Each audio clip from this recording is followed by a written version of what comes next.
എല്ലാവർക്കും സുഖമാണെന്ന് വിശ്വസിക്കുന്നു. എല്ലാ പ്രശ്നങ്ങളും ശരിയാകും. നമുക്കൊരു നല്ല കഥ കേട്ടാലോ? എല്ലാവരും ലൈക്ക് ചെയ്ത് കാണുക.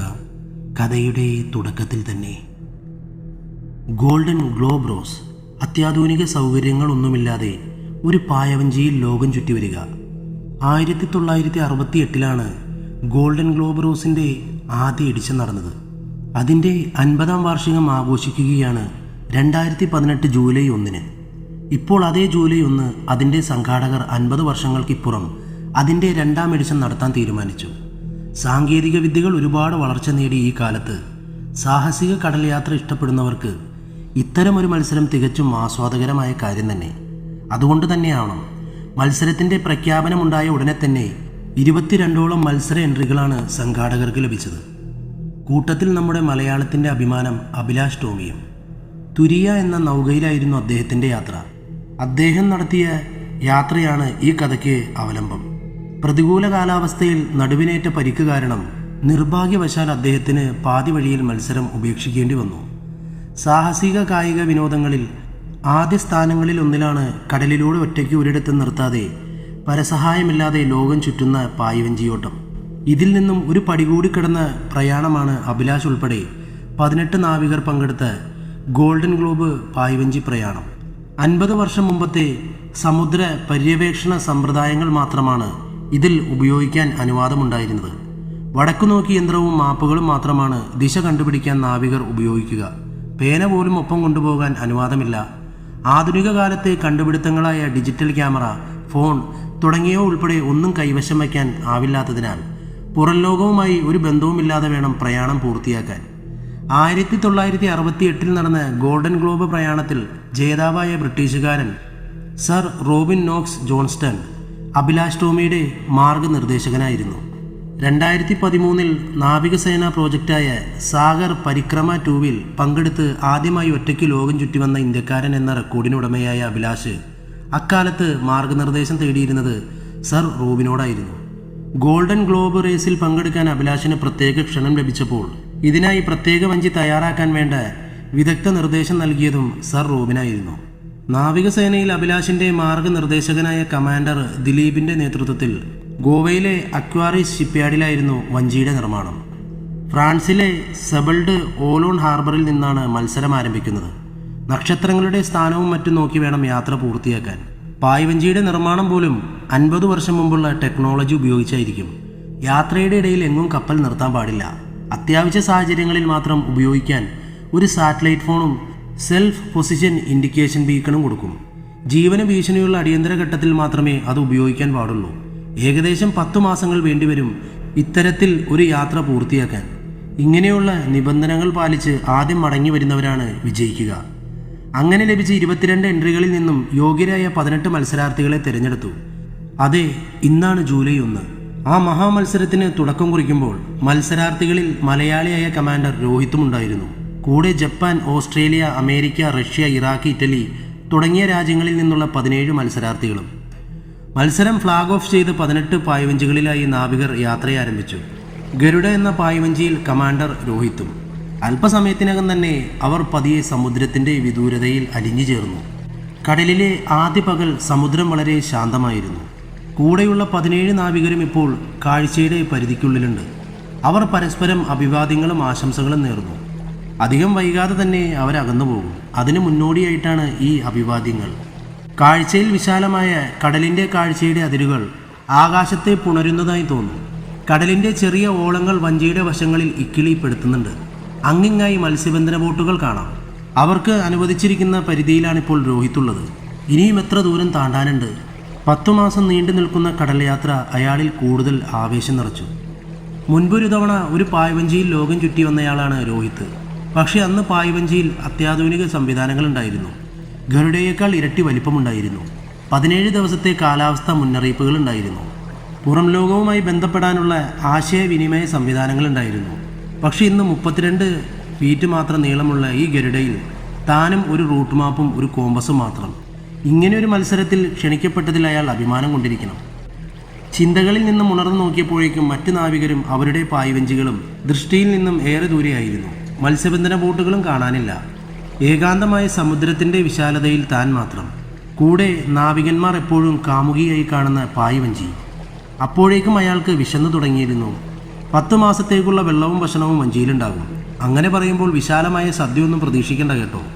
കുറഞ്ഞ ഭക്ഷണം, അത്യാവശ്യത്തിന് മാത്രം വെള്ളം. അങ്ങനെയുള്ള ജീവിതചര്യ പരിശീലന കാലഘട്ടത്തിൽ തന്നെ നൽകിയതുകൊണ്ട് അയാൾക്കതൊരു ബുദ്ധിമുട്ടായി തോന്നിയതേയില്ല. ഭക്ഷണത്തിന് ശേഷം അയാൾ വഞ്ചിയുടെ പിന്നിലായുള്ള ഇരിപ്പിടത്തിൽ വന്നിരുന്നു. ഏകദേശം സമയം ഉച്ചയോടടുക്കുന്നു. സൂര്യൻ കത്തിജ്വലിച്ച് നിൽക്കുകയാണ്. അത് അയാളുടെ മുഖത്തെ അലോസരപ്പെടുത്തിക്കൊണ്ടിരുന്നു. കാറ്റ് വീശുന്നത് വെയിലിൽ നിന്നും അല്പം ആശ്വാസം നൽകി. കടലിലേക്ക് അയാൾ തൻ്റെ ശ്രദ്ധ കേന്ദ്രീകരിച്ചു. കത്തുന്ന വെയിൽ ഒഴിച്ചാൽ കാലാവസ്ഥ ഏറെക്കുറെ അനുകൂലമായിരുന്നു. വഞ്ചി കുറെ കൂടി മുന്നോട്ട് പോയിരുന്നു. അപ്പോഴാണ് അയാൾ ആ മനോഹര കാഴ്ച കാണുന്നത്. വെള്ളത്തിലൂടെ ചാടിമറിയുന്ന ഡോൾഫിനുകൾ. എന്തൊരു മെയ്വഴക്കമാണ് ഇവയ്ക്ക്. സർക്കസിലെ അഭ്യാസിയെപ്പോലെ അത് ചാടുകയും കരണം മറിയുകയും ചെയ്തുകൊണ്ടേയിരിക്കുന്നു. ഒരുപക്ഷെ താനൊരു മത്സ്യമായിരുന്നെങ്കിലെന്ന് കുറച്ചു സമയത്തേക്കെങ്കിലും അയാൾക്ക് തോന്നിക്കാണും. ഇര തേടിയെത്തിയ കടൽ പക്ഷികൾ ചെറു മത്സ്യങ്ങളെ കുത്തി പറന്നകലുന്നത് വളരെ സുന്ദരമായ കാഴ്ചയായിരുന്നു. ഏകാന്തമായ ഈ യാത്രയിൽ അയാൾക്ക് അവയെല്ലാം വളരെ ആസ്വാദകരമായി തോന്നി. അയാൾ റൂട്ട് മാപ്പ് നോക്കി. വഞ്ചി ഇന്ത്യൻ മഹാസമുദ്രത്തിലേക്ക് പ്രവേശിക്കാൻ പോകുകയാണ്. ഇപ്പോൾ വടക്ക് ദിശയിലേക്കാണ് വഞ്ചി നീങ്ങിക്കൊണ്ടിരിക്കുന്നത്. കോമ്പസിൽ നിന്നും അയാൾക്കത് മനസ്സിലായി. വെയിൽ കത്തി നിൽക്കുകയാണ്. അയാൾ തൻ്റെ ടീഷർട്ട് അഴിച്ചു. കടലിലേക്ക് എടുത്തു ചാടി. ഒന്ന് മുങ്ങി നിവർന്നു. അത് ശരീരത്തിന് തെല്ലൊരു ആശ്വാസം നൽകി. അയാളൊന്നുകൂടി മുങ്ങി കടലിൻ്റെ ആഴങ്ങളിലേക്ക് ഓടിയിട്ട് പോയി. കൂട്ടം കൂട്ടമായി പോകുന്ന ചെറു മത്സ്യങ്ങൾ അയാളുടെ ശരീരത്തെ സ്പർശിച്ചു കടന്നുപോയി. പവിഴപ്പുറ്റുകളും കടൽ ചെടികളും വർണ്ണ മത്സ്യങ്ങളും. ഈ കടൽ എന്ത് മനോഹരമാണ്. അയാൾ വളരെ നേരം ആ സൗന്ദര്യത്തിൽ ലയിച്ച് നീന്തി തുടിച്ചു. വെയിലിൻ്റെ കടുപ്പം അല്പം കുറഞ്ഞു. സൂര്യൻ അസ്തമിക്കാൻ ഒരുങ്ങുകയാണ്. അപ്പോഴേക്കും അയാൾ വഞ്ചിയിൽ തിരിച്ചു കയറി. ആകാശം ഇരുണ്ടു തുടങ്ങി. വളരെ നേരം നീന്തിയത് കൊണ്ടാകാം വല്ലാത്ത വിശപ്പ് തുടങ്ങിയിരുന്നു. ഒരു മെഴുകുതിരി വെളിച്ചത്തിലിരുന്ന അയാൾ ലഘു ഭക്ഷണം കഴിച്ചു. പിന്നീട് തൻ്റെ പേഴ്സിൽ സൂക്ഷിച്ചിരുന്ന അപ്പൻ്റെയും അമ്മയുടെയും ഫോട്ടോ നോക്കിയ ശേഷം അത് നെഞ്ചോട് ചേർത്ത് വെച്ച് ആകാശത്തേക്ക് നോക്കിക്കിടന്നു. ആകാശത്ത് നിറയെ നക്ഷത്രങ്ങൾ. ആകാശവും ഒരു കടലാണെന്ന് അയാൾ സങ്കല്പിച്ചു. നക്ഷത്രങ്ങൾ അതിലെ ചെറു മത്സ്യങ്ങളും. സൂര്യൻ തിമിംഗലവും ചന്ദ്രൻ ഡോൾഫിനും. ഒഴുകി നടക്കുന്ന മേഘക്കൂട്ടങ്ങൾ തിരമാലകളായും അയാൾ ഭാവനയിൽ കണ്ടു. പെട്ടെന്ന് വന്ന കാറ്റ് യാത്രയുടെ വേഗതയെ അനുകൂലിക്കുന്നതിനാൽ അയാൾ കിടന്നിടത്ത് നിന്നും എഴുന്നേറ്റ് വഞ്ചിയുടെ പായകൾ ഒന്നുകൂടി മുറുക്കി. ശേഷം വീണ്ടും വന്ന് പൂർവ്വസ്ഥിതിയിൽ കിടന്നു. പകല് പോലെ ആയിരുന്നില്ല രാത്രി. തണുപ്പൽപ്പം കൂടുതലായിരുന്നു. ആകാശത്തെപ്പോഴും ദൃശ്യമാകാറുള്ള ഓറിയോൺ നക്ഷത്ര സമൂഹം പതിവ് പോലെ തെളിഞ്ഞു നിൽക്കുന്നുണ്ട്. വേട്ടക്കാരൻ തൻ്റെ ഇരയെ പിടിക്കാൻ നിൽക്കുന്നത് പോലെ. കുഞ്ഞായിരിക്കുമ്പോൾ അമ്മ പറഞ്ഞു തന്നിട്ടുണ്ട് മരിക്കുന്നവർ നക്ഷത്രങ്ങളാകുമെന്ന്. എന്നാൽ സ്കൂളിൽ പഠിച്ചതോ മറ്റൊന്നും. ഒരുപാട് നേരം നക്ഷത്രങ്ങളെ നോക്കിയാൽ അത് പൊഴിഞ്ഞു വീഴുമെന്നും കേട്ടിട്ടുണ്ട്. ഒരുപക്ഷെ ഈ പ്രകാശം പൊഴിച്ചുകൊണ്ട് നിൽക്കുന്ന നക്ഷത്രങ്ങൾ എത്രയോ വർഷങ്ങൾക്ക് മുമ്പേ എരിഞ്ഞു തീർന്നതാകാം. അന്ന് പുറപ്പെട്ട പ്രകാശം എത്രയോ വർഷങ്ങൾ പിന്നിട്ട് ഇപ്പോഴാകാം നമ്മൾക്ക് കാണാൻ സാധിച്ചത്. വഞ്ചിയുടെ വശത്ത് തട്ടി തെറിച്ച കടൽവെള്ളം മുഖത്ത് വീണപ്പോഴാണ് അയാൾ ചിന്തകളിൽ നിന്നും ഉണർന്നത്. അയാൾ വഞ്ചിയിൽ എഴുന്നേറ്റിരുന്നു. പൂർണ്ണമായ ഇരുട്ടിലും നിശബ്ദതയിലും ഒരു മെഴുകുതിരി വെളിച്ചവുമായി ഒഴുകി നീങ്ങുന്ന തൻ്റെ വഞ്ചിയുടെ വിദൂര ദൃശ്യം അയാൾ മനസ്സിൽ സങ്കല്പിച്ചു. തൻ്റെ വഞ്ചി വാഴത്തണ്ടിൽ വെച്ച് ഒഴുക്കിവിട്ട് ഒരു ദീപമായി അയാൾക്ക് തോന്നി. അയാൾ വീണ്ടും വഞ്ചിയിൽ മലർന്നു കിടന്നു. തൻ്റെ ബാല്യകാലത്തിലേക്ക് അയാളുടെ ഓർമ്മകൾ ചേക്കേറി.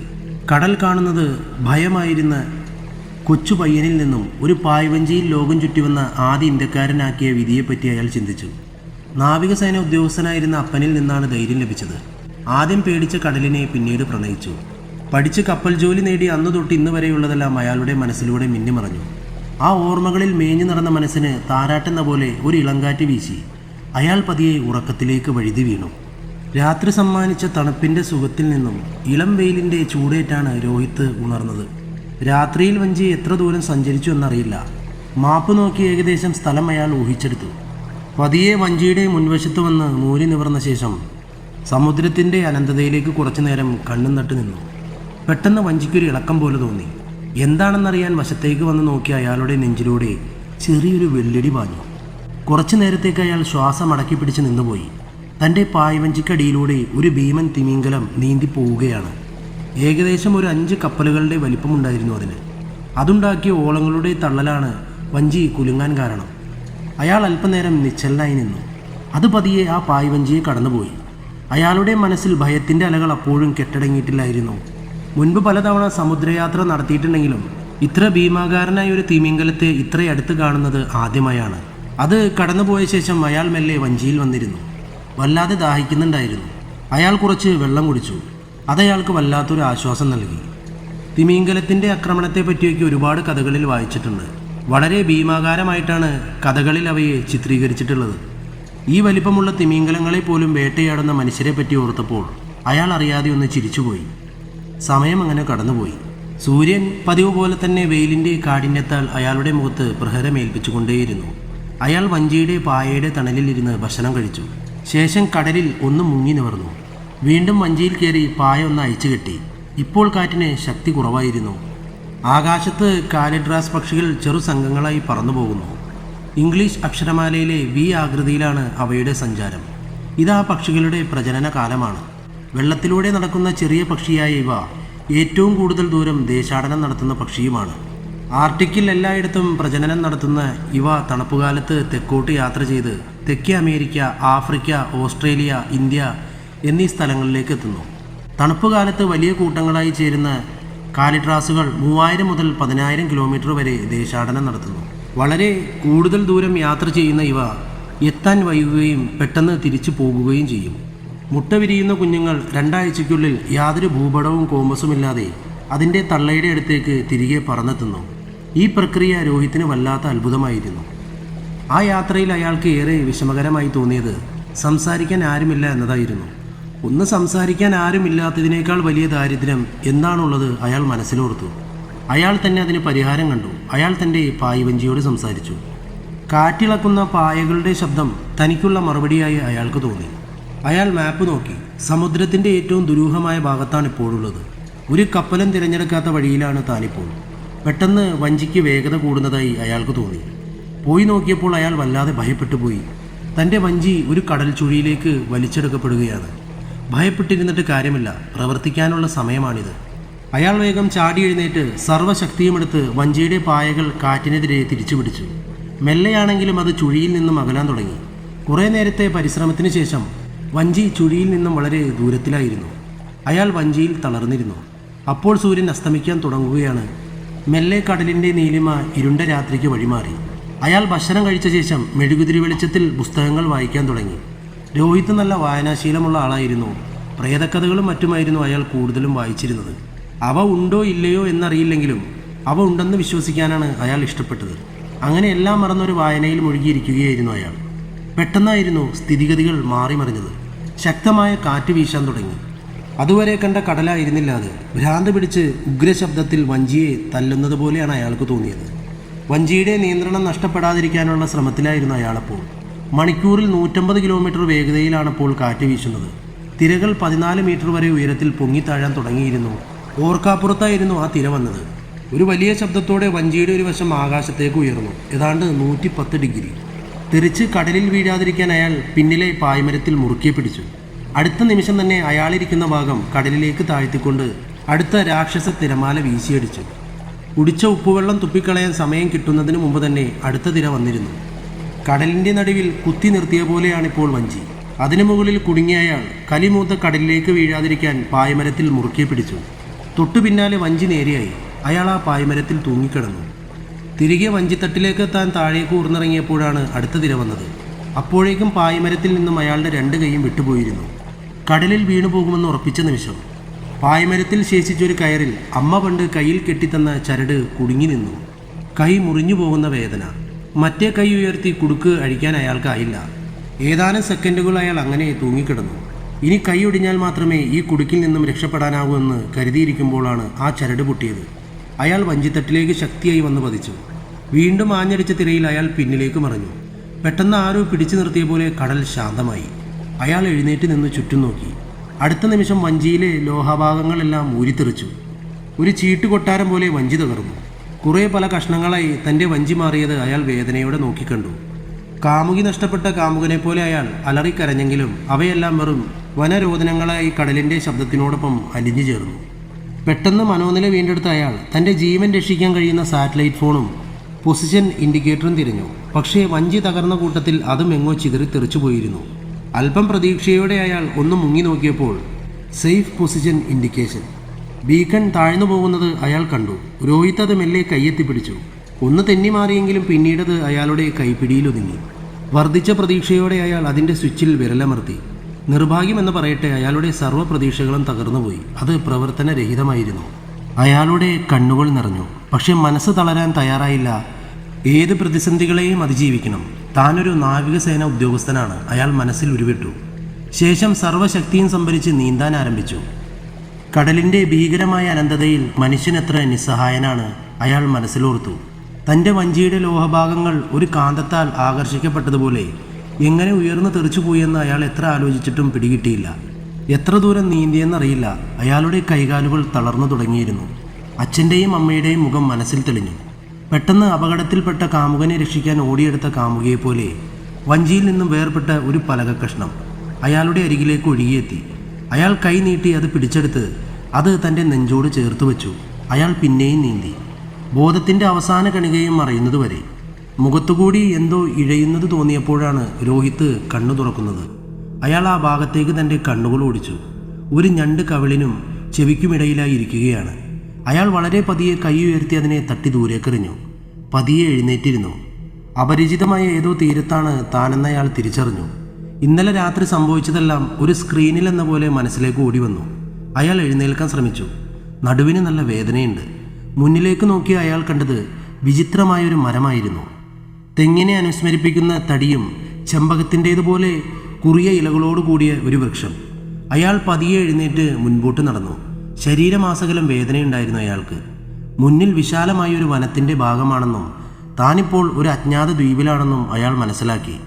രോഹിത് തൻ്റെ പോക്കറ്റിൽ കിടന്ന മാപ്പ് എടുത്ത് നോക്കി. അത് മുഴുവനായും നനഞ്ഞ് നശിച്ചിരുന്നു. ദേഷ്യത്തിൽ അയാൾ അത് ദൂരേക്ക് വലിച്ചെറിഞ്ഞു. ഇനി എന്ത് എന്ന ചിന്ത അയാളുടെ മനസ്സിനെ വല്ലാതെ അലട്ടിക്കൊണ്ടേയിരുന്നു. ഒപ്പം കഠിനമായ വിശപ്പും അതിനോടകം തന്നെ അയാളിൽ പിടിമുറുക്കി. എത്തിപ്പെട്ടിരിക്കുന്ന ദ്വീപിനെക്കുറിച്ച് അയാളിൽ ഭയത്തിൻ്റെ ചിന്തകൾ നുരഞ്ഞു പൊന്തുകയായിരുന്നു. സമുദ്രങ്ങളിലെ ഒറ്റപ്പെട്ട ദ്വീപുകളിൽ നരഭോജികളായ മനുഷ്യരുണ്ടെന്ന് അയാൾ ധാരാളം കേട്ടിട്ടുണ്ട്. തൻ്റെ ജീവിതം ഈ നശിച്ച ദ്വീപിൽ ഒടുങ്ങാൻ പോവുകയാണോ? അങ്ങനെ പലവിധ ചിന്തകൾ അയാളുടെ മനസ്സിൽ ആധിപത്യം സ്ഥാപിച്ചു. എന്നാൽ കഠിനമായ വിശപ്പ് അയാളുടെ ചിന്തകളെ വഴിതിരിച്ചു വിട്ടു. എന്തെങ്കിലും കഴിക്കാൻ കിട്ടുമോ എന്നറിയാൻ അയാൾ കാട് കയറാൻ തീർച്ചയാക്കി. മുടന്തി അയാൾ കാടിൻ്റെ ഉള്ളിലേക്ക് കയറി തുടങ്ങി. ആ വിചിത്ര മരത്തിന് പിന്നിൽ വിശാലമായതും വിചിത്രവുമായതുമായ ജൈവ വൈവിധ്യങ്ങളുടെ ഒരു കൂടാരം തന്നെ ഉണ്ടായിരുന്നു. പാമ്പിനെ പോലെ ചുറ്റി വളഞ്ഞു കിടക്കുന്ന കാട്ടുവള്ളികൾ അയാളിൽ ചെറുതല്ലാത്തൊരു ഭയമുണ്ടാക്കി. പതിയെ അവയെ വകഞ്ഞു മാറ്റി അയാൾ മുന്നോട്ട് നീങ്ങി. കാടിൻ്റെ വന്യമായ സൗന്ദര്യം അയാളിൽ ഒരുപോലെ അത്ഭുതവും ഭയവും നിറച്ചു. വള്ളിച്ചെടികളിൽ പിടിച്ചു നിൽക്കുന്ന മഞ്ഞ നിറത്തിലുള്ള ചെറിയ കായ്കൾ അയാൾ ആർത്തിയോടെ പറിച്ചു വായിലേക്കിട്ടു. എന്നാൽ അതിനേക്കാൾ വേഗത്തിൽ അവ അയാൾ പുറത്തേക്ക് തുപ്പി. വല്ലാത്ത ചവർപ്പ് രുചിയായിരുന്നു ആ പഴങ്ങൾക്ക്. അയാൾ പിന്നെയും മുന്നോട്ട് നടന്നു. കുറേ നടന്നപ്പോൾ മേലെ ഒരു ചിറകനക്കം കേട്ട് അയാൾ മുകളിലേക്ക് നോക്കി. ഒരു പക്ഷി മരച്ചില്ലയിലിരുന്ന് പഴങ്ങൾ കുത്തി തിന്നുന്നു. അയാൾ ആ കാഴ്ച കൊതിയോടെ നോക്കി നിന്നു. കാക്കയെപ്പോലെ കറുത്ത നിറമുള്ളതായ ഒരു പക്ഷിയായിരുന്നു അത്. പക്ഷേ അതിന് സാമാന്യത്തിലധികം നീളമുള്ള ചുണ്ടുകളായിരുന്നു. കഴുത്തിൻ്റെ ഭാഗത്ത് ചുവന്ന ബലൂൺ വീർപ്പിച്ചു വെച്ചതുപോലെയുള്ള മാംസഭാഗം അതിന് കൂടുതൽ അഴകേകി. അയാൾ അത്തരത്തിലൊരു പക്ഷിയെ മുൻപ് കണ്ടിട്ടേയില്ലായിരുന്നു. വിശപ്പ് അയാളെ വീണ്ടും മുന്നോട്ട് നടത്തിച്ചു. പക്ഷേ പെട്ടെന്ന് അയാൾക്ക് അതിയായ ദാഹമുണ്ടായി. നേരത്തെ ചവച്ചു തുപ്പിയ പഴം വായിൽ വല്ലാതെ ദാഹമുളവാക്കി. എത്രയും പെട്ടെന്ന് അല്പം വെള്ളം കുടിക്കാൻ അയാളുടെ മനസ്സ് വെമ്പി. അയാൾ കടൽക്കരയിലേക്ക് തിരിച്ചു നടക്കാൻ തുടങ്ങി. പിന്നിലെ മരത്തിൽ അള്ളിപ്പിടിച്ചിരിക്കുന്ന ഭീമൻ പല്ലിയെ പെട്ടെന്ന് കണ്ടതിനാലാകണം അയാളൊന്ന് നടുങ്ങിപ്പോയി. പെട്ടെന്ന് മനോനില വീണ്ടെടുത്ത അയാൾ കടൽക്കരയിലേക്ക് ഓടി. അയാളുടെ വായ നീറുന്നുണ്ടായിരുന്നു. ഓടി കടൽ തീരത്തെത്തിയ അയാൾ കൈക്കുമ്പിളിൽ കുറെ കടൽ ജലം കോരി മതിയാകുന്നത് വരെ കുടിച്ചു. ഉപ്പുവെള്ളമായിരുന്നുവെങ്കിലും പെട്ടെന്നുണ്ടായ അടങ്ങാത്ത ദാഹം അത് കുടിക്കാൻ അയാളെ നിർബന്ധിതനാക്കുകയായിരുന്നു. വിശപ്പ് അയാളെ വീണ്ടും കാട് കയറാനായി തിരിച്ചു നടത്തി. ഒരു 4 അടി മാത്രമേ വച്ചുള്ളൂ. അയാൾ ഛർദ്ദിക്കാൻ തുടങ്ങി. കുടിച്ച കടൽ ജലം മുഴുവനും വെളിയിലേക്ക് പോയി. കൂടെ തൻ്റെ രക്തവും പോകുന്നുണ്ടോ എന്ന് പോലും രോഹിത് സംശയിച്ചു. ശേഷം ആ കടൽ തീരത്തേക്ക് അയാൾ തളർന്നു വീണു. വെള്ളം വെള്ളം അയാളുടെ ചുണ്ടുകൾ അപ്പോഴും മന്ത്രിക്കുന്നുണ്ടായിരുന്നു. അധരങ്ങളിലേക്ക് പതിച്ച ജീവജലം അയാൾ ആർത്തിയോടെ കുടിച്ചിറക്കി. വരണ്ടുപോയ അയാളുടെ ശരീരത്തിൻ്റെ ഉള്ളിലേക്ക് അത് മെല്ലെ പടർന്നിറങ്ങി. പതിയെ അയാളുടെ ബോധം തെളിഞ്ഞു. മെല്ലെ തുറന്ന കൺപോളകളുടെ ഇടയിലൂടെ മങ്ങിക്കണ്ട ഒരു മനുഷ്യരൂപം ക്രമേണ തെളിഞ്ഞു വരാൻ തുടങ്ങി. അയാൾ ഒന്നുകൂടി കണ്ണുകൾ തിരുമ്മി തുറന്നു. തൻ്റെ മുന്നിൽ നിൽക്കുന്ന അതികായനായ മനുഷ്യരൂപം അയാൾ കണ്ടു. രോഹിത് എഴുന്നേറ്റിരുന്നു. ആ രൂപത്തെ ഒന്നുകൂടി നോക്കി. 6 അടി ഉയരമുള്ളൊരു വൃദ്ധൻ. പഞ്ഞിക്കെട്ട് പോലെയുള്ള വെളുത്ത മുടിയിഴകൾ പിന്നിലേക്ക് വാർന്നിട്ടിരിക്കുന്നു. കട്ടികൂടിയ വെള്ളപ്പുരികങ്ങൾ, അതിന് താഴെയായി തിളങ്ങുന്ന നീലക്കണ്ണുകൾ, കൂർത്ത നാസിക, അവയെ രണ്ടും വേർതിരിക്കുന്നതായി തോന്നി. നീണ്ട മുഖമായിരുന്നു അയാൾക്ക്. ആ താടിക്ക് അഴകേകുന്ന തരത്തിൽ ബുൾഗാൻ രീതിയിൽ ക്രമീകരിച്ചിരിക്കുന്ന താടി രോമവും ചെറുതാണെങ്കിലും അറ്റം കൂർത്ത മീശയും. വൃദ്ധനായിരുന്നെങ്കിലും അയാളുടെ പേശികൾ ബലിഷ്ഠമാണെന്ന് രോഹിത്തിന് തോന്നി. പഴയ ഏതോ പ്രഭുക്കന്മാരെ അനുസ്മരിക്കുന്ന വസ്ത്രധാരണമായിരുന്നു അയാൾക്ക്. മരണക്കിടക്കയിൽ തനിക്ക് ദാഹജലം തന്ന വൃദ്ധനെ രോഹിത്ത് നന്ദിയോടെ നോക്കി നിന്നുപോയി. ആരാ നിങ്ങൾ? പ്രൗഢഗംഭീരമായ സ്വരത്തിൽ അയാൾ ചോദിച്ചു. രോഹിത്തിൻ്റെ മുഖം അത്ഭുതം കൊണ്ട് കൂടുതൽ വിടർന്നു. ഇന്ത്യൻ മഹാസമുദ്രത്തിലെ ഈ ഒറ്റപ്പെട്ട ദ്വീപിലെ ഈ വൃദ്ധൻ എങ്ങനെ തനത് ശൈലിയിൽ ഇംഗ്ലീഷ് സംസാരിക്കുന്നു? എങ്ങനെ ഇവിടെ എത്തി? അയാളുടെ ചിന്തകളെ മുറിച്ചുകൊണ്ട് രണ്ടാമത്തെ ചോദ്യമുയർന്നു. രോഹിത്ത് പതിയെ എഴുന്നേൽക്കാൻ ശ്രമിച്ചു. അയാൾ രോഹിത്തിന് നേരെ കൈ നീട്ടി. അതിൽ പിടിച്ച അയാൾ മെല്ലെ എഴുന്നേറ്റു. വൃദ്ധൻ്റെ കൈകൾ വളരെയധികം പരുപരുത്തതായിരുന്നു. അയാളുടെ നെഞ്ചോളം പൊക്കം മാത്രമേ രോഹിത്തിനുണ്ടായിരുന്നുള്ളൂ. എൻ്റെ ഭാഷയെ പറ്റിയാണോ നിങ്ങൾ ചിന്തിക്കുന്നത്? രോഹിത്തിൻ്റെ മനസ്സ് വായിച്ചെന്ന വണ്ണം അയാൾ പിന്നെയും ചോദ്യമുതിർത്തു. അതേ എന്ന അർത്ഥത്തിൽ രോഹിത്ത് തലയാട്ടി. പറയാം, വൃദ്ധൻ പറഞ്ഞു തുടങ്ങി. വില്ലേഷ്യ എന്ന ദ്വീപരാഷ്ട്രമായിരുന്നു ഇത്. നീണ്ട 80 വർഷക്കാലം ബ്രിട്ടീഷ് കോളനിയായിരുന്നു വില്ലേഷ്യ. ഭരണകാലത്ത് തന്നെ അവർ വില്ലേഷ്യയെ പരമാവധി ചൂഷണം ചെയ്തു. ഇവിടുത്തെ എല്ലാ വിഭവങ്ങളും കൊള്ള ചെയ്ത അവർ അവയെല്ലാം ബ്രിട്ടനിലേക്ക് കയറ്റുമതി ചെയ്യുകയാണുണ്ടായത്. ഒരുവിധപ്പെട്ട എല്ലാം അവർ ഇവിടെ നിന്നും സ്വന്തം നാട്ടിലേക്ക് കൊണ്ടുപോയിരുന്നു. ഏതാണ്ട് 90കളുടെ തുടക്കത്തിൽ അവർ ദ്വീപ് ഉപേക്ഷിച്ചു. അപ്പോഴേക്കും ദ്വീപിൽ അക്രമവും അരാജകത്വവും കൊടികുത്തി വാഴാൻ തുടങ്ങി.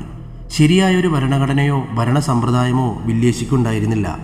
അന്ന് വില്ലേഷ്യയിലെ പ്രമാണിമാരായിരുന്നവർ ഇതിൻ്റെ ഭരണം പിടിച്ചെടുക്കുകയും വ്യക്തമായൊരു ഭരണഘടനയിൽ ദ്വീപ് ഭരിക്കാനും ആരംഭിച്ചിരുന്നു. അത് വില്ലേഷ്യയുടെ 2ാം ജന്മമായിരുന്നു. വില്വേഷ്യൻ പ്രഭുക്കന്മാർ തങ്ങളുടെ ഭരണ മികവുകൊണ്ടും ആത്മാർത്ഥത കൊണ്ടും വില്വേഷ്യയെ പുനർനിർമ്മിച്ചു. വില്ലേഷ്യ വീണ്ടും സമൃദ്ധമായിരുന്നു. വർഷങ്ങൾ കടന്നുപോയി. പുറം ലോകവുമായി ബന്ധമില്ലാതെ തീർത്തും ഒറ്റപ്പെട്ടാണ് ദ്വീപ് നിവാസികൾ ജീവിച്ചു പോകുന്നത്. ആ ഇടയ്ക്കാണ് കടൽയാത്രികരായ സഞ്ചാരികളും കച്ചവടക്കാരും യാത്രക്കിടയിൽ ദ്വീപിൽ വിശ്രമിക്കാൻ ആരംഭിച്ചത്. അവർ പ്രഭുക്കന്മാരെ മുഖം കാണിക്കുകയും അപൂർവ വസ്തുക്കൾ കാഴ്ചദ്രവ്യങ്ങളായി സമർപ്പിക്കുകയും ചെയ്തു. മുൻപൊരിക്കലും കാണാത്ത അത്ഭുത വസ്തുക്കൾ കണ്ട് പ്രഭുക്കർ അത്ഭുതം കൂറി.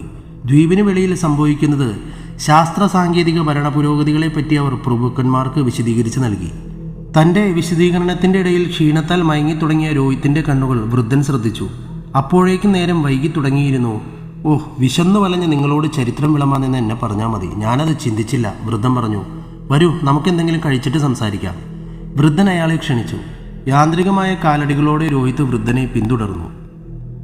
കാട്ടുചെടികളെ വകഞ്ഞുമാറ്റി വൃദ്ധം വഴി തെളിയിച്ചു. വള്ളികളിലിരുന്ന വവ്വാലിൻ്റെ മുഖവും കുരങ്ങിൻ്റെ ശരീരമുള്ള ആ ജീവി രോഹിത്തിനെ സൂക്ഷിച്ചു നോക്കി. വൃദ്ധൻ കൈ വീശിയപ്പോഴേക്കും അത് കാടിൻ്റെ അഗാധതയിലേക്ക് ഓടി മറഞ്ഞു. അവർ പിന്നെയും നടന്നു. അപ്പോഴേക്കും ദ്വീപിൽ ശക്തമായ തണുപ്പ് ആരംഭിച്ചിരുന്നു. അത് അയാളുടെ രോമകൂപങ്ങളിൽ കുത്തിക്കയറാൻ തുടങ്ങി. എങ്കിലും വിശപ്പിൻ്റെ ആധിക്യം അയാളെ വീണ്ടും നടക്കാൻ പ്രേരിപ്പിച്ചു. പോകുന്ന വഴിയിൽ വൃദ്ധൻ തികച്ചും മൗനമായി കാണപ്പെട്ടു. എത്ര ദൂരം നടന്നെന്നോ പിന്നിട്ട വഴികളെ പറ്റിയോ രോഹിത്തിന് യാതൊരു രൂപവും ഉണ്ടായിരുന്നില്ല. ഏകദേശം 2 കിലോമീറ്ററോളം നടന്നിട്ടുണ്ടാകണം. അവർ കൊട്ടാര സാദൃശ്യമായൊരു കെട്ടിടത്തിൻ്റെ മുമ്പിൽ എത്തിച്ചേർന്നിരുന്നു. അപ്പോഴേക്കും രാത്രി അതിൻ്റെ വന്യമായ സൗന്ദര്യത്തെ പുറത്തെടുത്തിരുന്നു. ഈ കൊടും കാട്ടിൻ്റെ നടുവിൽ ഇങ്ങനെയൊരു കോട്ട രോഹിത്ത് ഒരിക്കലും പ്രതീക്ഷിച്ചിരുന്നില്ല. നിലാവ് പൊഴിക്കുന്ന ചന്ദ്രൻ്റെ പ്രകാശം കോട്ടയിൽ തട്ടി പ്രതിഫലിക്കുന്നുണ്ടായിരുന്നു. അവനതിൽ മതിമറന്നു നിൽക്കവേ വൃദ്ധൻ കോട്ടവാതിലിൽ തള്ളി. ഒരു ഞെരുക്കത്തോടെ അത് തുറന്നു. ഓക്കുമരം കൊണ്ട് നിർമ്മിച്ച വാതിലുകളായിരുന്നു അവയെന്ന് അയാൾക്ക് ആദ്യ കാഴ്ചയിൽ നിന്ന് തന്നെ മനസ്സിലായി. അവർ അകത്തേക്ക് പ്രവേശിച്ചു. അകം മുഴുവനും ഇരുട്ടായതുകൊണ്ട് രോഹിത്തിനൊന്നും തന്നെ കാണാൻ സാധിച്ചില്ല. അയാൾ ഇരുട്ടിൽ തപ്പിത്തടഞ്ഞ് നടന്നപ്പോഴേക്കും പെട്ടെന്ന് മെഴുകുതിരി വെളിച്ചം ഹാളിലാകെ പരന്നു. അവിടെ തളം കെട്ടി നിന്ന അന്ധകാരം ആ വെളിച്ചത്തിന് വഴിമാറി. അയാൾ ആ മെഴുകുതിരി ആ ക്യാൻഡിൽ സ്റ്റാൻഡിൽ വെച്ചു. ശേഷം പല സ്റ്റാൻഡുകളിലായി വച്ചിരുന്ന മെഴുകുതിരികളിലേക്ക് തീ പകർന്നു. തണുപ്പ് അധികമായതുകൊണ്ട് കുറച്ച് തീ നെരിപ്പോടിലേക്കും പകർന്നു. അതോടെ വർദ്ധിച്ചു വന്ന തണുപ്പിനും ശമനം ലഭിച്ചു. ഏതോ മൃഗക്കൊഴുപ്പ് കൊണ്ട് നിർമ്മിച്ച മെഴുകുതിരി കൊണ്ടാകണം. അത് എരിയുന്നതിനോടൊപ്പം വല്ലാത്തൊരു ദുർഗന്ധം ഹാളിലാകെ പരന്നു. ഒരു ക്യാൻഡിൽ സ്റ്റാൻഡ് അയാൾ ടേബിളിൻ്റെ പുറത്തു കൊണ്ടുവച്ചു. ടേബിളിൽ നിറയെ മുന്തിയ ഇനം ആഹാര പദാർത്ഥങ്ങളായിരുന്നു. ഇവിടെ നിങ്ങൾ മാത്രമേ ഉള്ളൂ? അത്ഭുതം അടക്കാനാവാതെ രോഹിത്ത് ചോദിച്ചു. ആദ്യം ഭക്ഷണം, ഘനഗംഭീരമായ ശബ്ദത്തിൽ അയാൾ പറഞ്ഞു. ശേഷം ടേബിളിൻ്റെ ഇരുപുറവുമായി അവർ ഇരുന്നു. രോഹിത്ത് ആർത്തിയോടെ ഭക്ഷണം കഴിക്കാൻ ആരംഭിച്ചു. രോഹിത്ത് കഴിക്കുന്നത് വൃദ്ധൻ നോക്കിയിരുന്നു. അയാൾ വളരെ ആസ്വദിച്ചാണ് കഴിച്ചത്. എന്തെന്നാൽ ഈ പഴങ്ങളൊന്നും ഇതിനു മുൻപേ അയാൾ കഴിച്ചിട്ടുണ്ടായിരുന്നില്ല. ഭക്ഷണത്തിന് ശേഷം വൃദ്ധനും രോഹിത്തും നെരിപ്പോടിനരികിൽ വന്നിരുന്നു. അയാൾ കാലുകൾ ടീപ്പോയുടെ മുകളിൽ കയറ്റി വെച്ച ശേഷം ഒരു വടി കൊണ്ട് അയാൾ നെരിപ്പോടിലെ തീ നീക്കിയിട്ടു. അതൊന്നുകൂടി ആളിക്കത്താൻ തുടങ്ങി. തീയുടെ പ്രകാശത്തിൽ കോട്ടയിലെ കൽത്തൂണുകളിൽ കൊത്തിവെച്ച പ്രതിമകൾ ഭീകരജീവികളെ പോലെ തോന്നി. രോഹിത് അവയുടെ ഭീകര സൗന്ദര്യത്തെ ആസ്വദിച്ചിരിക്കെ ഹാളിൽ തളം കെട്ടി നിന്ന നിശബ്ദതയെ ഭേദിച്ചുകൊണ്ട് വൃദ്ധൻ സംസാരിച്ചു തുടങ്ങി. രോഹിത് നല്ലൊരു കേൾവിക്കാരനായി അയാളുടെ വാക്കുകൾക്ക് കാതോർത്തു. കച്ചവടക്കാരും സഞ്ചാരികളും പറഞ്ഞതനുസരിച്ച് പുറം രാജ്യങ്ങളിൽ പുതിയ ഭരണ സംവിധാനങ്ങൾ ഉയർന്നു വന്നതായി പ്രഭുക്കൾ അറിഞ്ഞു. സഞ്ചാരികളുടെ വരവ് ദ്വീപിലേക്കുള്ള ആധുനികതയുടെ കടന്നുവരവിന് കാരണമാകുമെന്ന് ചിന്തിച്ച പ്രഭു സഞ്ചാരികളെയും യാത്രക്കാരെയും ദ്വീപിൽ പ്രവേശിപ്പിക്കുന്നതിൽ നിന്നും വിശ്രമിക്കുന്നതിൽ നിന്നും വിലക്കി. പുതിയ ഭരണരീതികളെ പറ്റിയുള്ള അറിവ് നാട്ടിലെത്തിയാൽ തൻ്റെ അധികാര സ്ഥാനങ്ങൾക്ക് ഇളക്കം തട്ടുമെന്നും തൻ്റെ ചോരയിലും വിയർപ്പിലും പടുത്തുയർത്തപ്പെട്ട് വില്ലേശ്യ നഷ്ടമാകുമെന്ന ഭയവുമാണ് പ്രഭുവിനെ കൊണ്ട് ഇതെല്ലാം ചെയ്യിപ്പിച്ചത്. പഴമയിൽ ജീവിക്കാനാണ് അദ്ദേഹം ആഗ്രഹിച്ചതും ഇഷ്ടപ്പെട്ടതും. പക്ഷെ പ്രഭുവിൻ്റെ കണക്കുകൂട്ടലുകൾ തെറ്റിച്ചുകൊണ്ട് പുറം ലോകത്തെ കഥകൾ സഞ്ചാരികളിൽ നിന്നും ഗ്രഹിച്ചൊരു വിഭാഗം വില്ലേശ്യക്കാർ സ്വന്തമായി വഞ്ചികളുണ്ടാക്കി പലായനം ചെയ്തു. കുപിതനായ പ്രഭു തീരങ്ങളിൽ ശക്തമായ കാവല് ഏർപ്പെടുത്തുകയും നാടുവിടാൻ ശ്രമിക്കുന്നവർക്ക് കഠിനമായ ശിക്ഷ നൽകുകയും ചെയ്തു. പ്രഭുവിൻ്റെ മൃഗീയമായ മാറ്റം ജനങ്ങളെ ചൊടിപ്പിച്ചു. അവർ വില്ലേശ്യയിൽ വിപ്ലവങ്ങൾ ഉണ്ടാക്കി. പ്രഭു വിപ്ലവം അടിച്ചമർത്തുകയും തടവിൽ പിടിച്ചവരെ വധിക്കുകയും ചെയ്തു. ആ സംഭവത്തോടെ ദ്വീപിലെ ജനസംഖ്യ 1/3 കുറയുകയും ജനന മരണ സന്തുലിതാവസ്ഥ തകിടം മറയുകയും ചെയ്തു. ഒരു തരത്തിൽ പറഞ്ഞാൽ വംശവർധന തന്നെ ഇല്ലാതെയായി. പുതുമ ഇഷ്ടപ്പെടാത്ത പ്രഭുക്കന്മാരും ബാക്കി വന്ന പ്രജകളും ഇവിടെ തന്നെ ജീവിച്ചു പോന്നു. വർഷങ്ങൾ കടന്നുപോയി. വില്ലേഷ്യൻ പ്രഭുക്കന്മാരിലെ അവസാന കണ്ണിയായ ഞാൻ മാത്രമാണ് ഇപ്പോൾ ദ്വീപിലുള്ളത്. ഞാൻ എഡ്മോ, കൗണ്ട് എഡ്മോ, വൃദ്ധൻ അവസാനിപ്പിച്ചു. ഒരു ചരിത്ര വിദ്യാർത്ഥിയെപ്പോലെ എല്ലാം സൂക്ഷ്മമായി കേട്ടിരിക്കുകയായിരുന്നു രോഹിത്. എനിക്കാരോടും പരിഭവമോ പരാതികളോ ഇല്ല. കാരണം എൻ്റെ ഇന്നത്തെ ഈ അവസ്ഥയ്ക്ക് കാരണം എൻ്റെ പൂർവികരുടെ ഹീനമായ ചെയ്തികളുടെ ഫലമാണെന്ന് ഞാൻ തിരിച്ചറിയുന്നു. അയാൾ തല കുനിച്ചുകൊണ്ട് പറഞ്ഞു.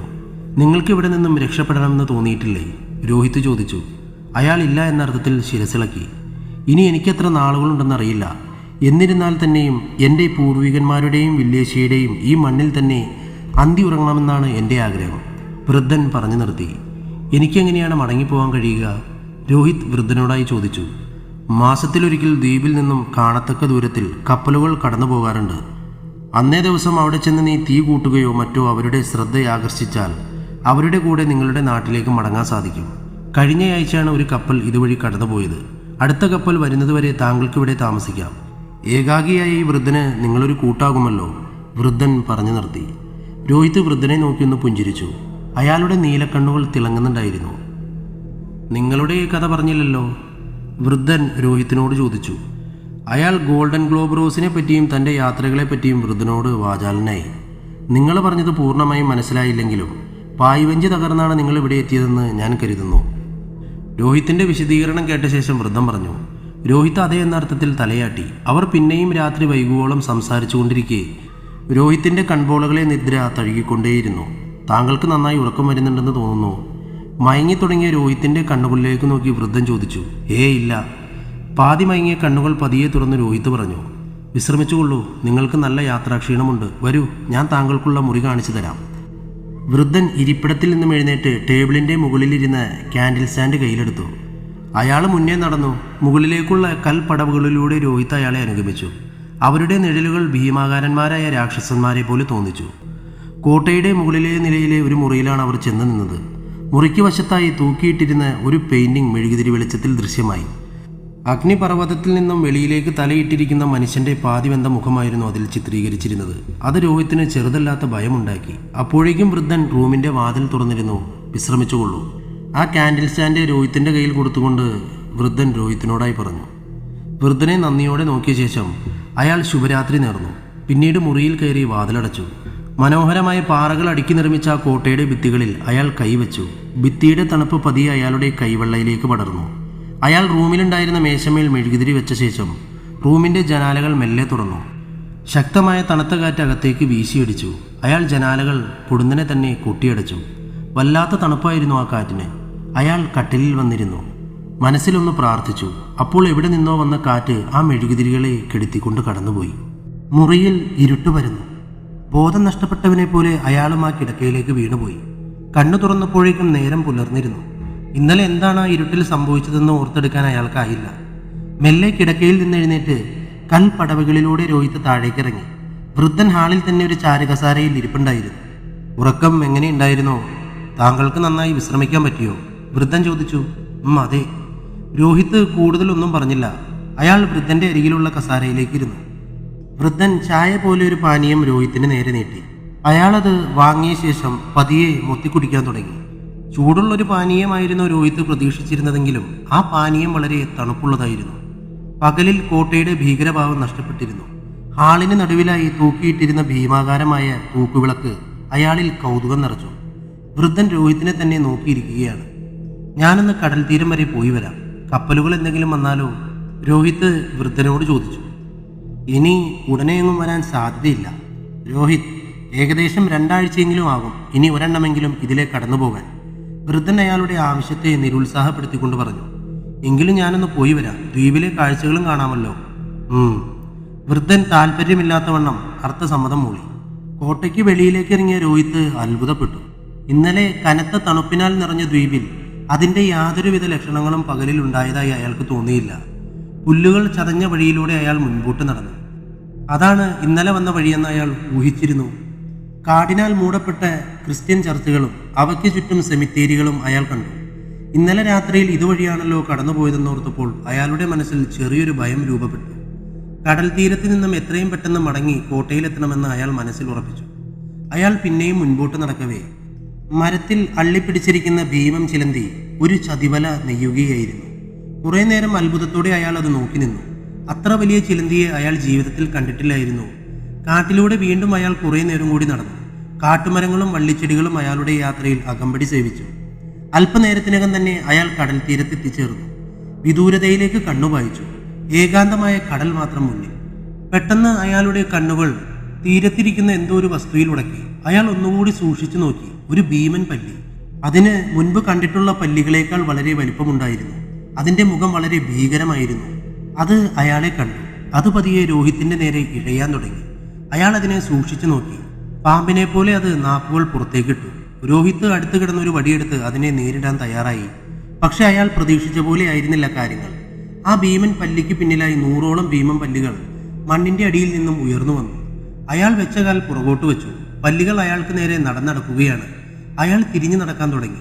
പതിയെ നടത്തത്തിന് വേഗത കൂടി. ഒന്നുകൂടി അയാൾ തിരിഞ്ഞു നോക്കി. അവ പിന്നിൽ തന്നെ ഉണ്ടായിരുന്നു. അയാളുടെ നടത്തം പതിയെ ഓട്ടത്തിലേക്ക് വഴിമാറി. കാട്ടുവള്ളികൾ അയാളുടെ ദേഹത്ത് പ്രഹരമേൽപ്പിച്ചു. ചില മുള്ളുള്ള വള്ളികളിൽ തട്ടി അയാളുടെ കൈകളിൽ രക്തം പൊടിഞ്ഞു തുടങ്ങിയിരുന്നു. സർവ്വശക്തിയുമെടുത്ത് അയാൾ ഓടി. പക്ഷെ നിർഭാഗ്യമെന്ന് പറയട്ടെ, ഒരു കാട്ടുവള്ളിയിൽ കാലുടിക്ക് അയാൾ മറിഞ്ഞു വീണു. തല എന്തിലോ അടിച്ചിരിക്കുന്നു. അയാൾ തലയുയർത്തി പിന്നിലേക്ക് നോക്കി. ഭീമൻ പല്ലികൾ വളരെ അടുത്തെത്തിയിരുന്നു. രോഹിത് കണ്ണുകൾ ഇറുക്കി അടച്ചു. അവയുടെ ശബ്ദം കാതിൽ മുഴങ്ങി കേട്ടുകൊണ്ടേയിരുന്നു. തലയിലേറ്റ അടി കാരണമാകണം. അപ്പോഴേക്കും അയാളുടെ ബോധം മറിഞ്ഞിരുന്നു.